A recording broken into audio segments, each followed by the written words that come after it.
Students, আশা করি সকলে ভালো আছো, সুস্থ আছো। আজকে তোমাদের জন্য একটা বীজগণিতের প্রশ্ন নিয়ে এসেছি। কিভাবে বীজগণিতটা করা রয়েছে দেখো, যেটা সবাই করবে সেই একটা ট্রিক্স আমি আগে থেকে, মানে সেই মেথডটা আমি সবার আগে করে রেখেছি। এই ট্রিক্সটা এটা সবাই করবে এই জিনিসটা, কিন্তু আমরা তো স্মার্ট স্টুডেন্ট।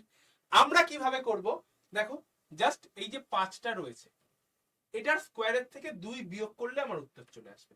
অর্থাৎ যদি আমরা সূত্র হিসাবে সাজাতে যাই, x প্লাস 1/x সমান সমান যদি n থাকে, তাহলে x প্লাস 1/x তার স্কোয়ার যদি বের করতে হয় আমরা জাস্ট n স্কোয়ার প্লাস 2 করব। আর সেম জিনিসটা যদি আমরা মাইনাসে করতে যাই, তাহলে এইখানটায় প্লাস করেছি, এখানটায় মাইনাস, উল্টো বললাম, এখানটায় n স্কোয়ার -2 হবে, এখানটায় n স্কোয়ার প্লাস 2 হবে। ঠিক আছে, মানে কি করলাম যে n স্কোয়ার -2 আর n স্কোয়ার প্লাস 2, কোনটার ক্ষেত্রে? প্লাসের ক্ষেত্রে মাইনাস, মাইনাসের ক্ষেত্রে প্লাস। ব্যাস এইটুকু মনে রাখলে আমাদের আর কিচ্ছু করার দরকার নেই। ঠিক আছে, তাহলে দেখো 5 স্কোয়ার -2 করলে আমার 23 চলে আসবে এখান থেকে।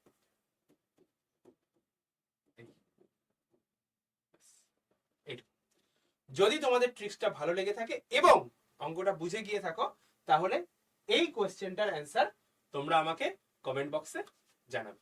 ঠিক আছে, আর যারা যারা ANM, GNM, DHA, smart batch বা মহাপ্যাক বা যে কোনো ব্যাচ তোমরা নিতে চাইছো, তারা কি করবে?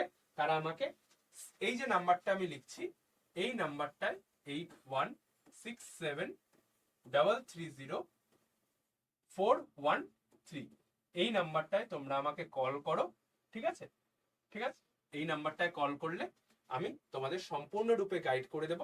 আর যে কোনো কিছু নেওয়ার জন্য, সব থেকে বেশি ডিসকাউন্ট পাওয়ার জন্য Y1034 এই কোডটা তোমরা ইউজ করো। ঠিক আছে, এটাতে তোমরা সব থেকে বেশি ডিসকাউন্ট পাবে। যদি ভিডিওটা ভালো লাগে লাইক করো, বন্ধুদের সাথে শেয়ার করো এবং চ্যানেলটা অবশ্যই করে সাবস্ক্রাইব করে রেখো। তাহলে দেখা হচ্ছে কোন একটা ইউটিউব ক্লাসে। ততক্ষণ পর্যন্ত টাটা।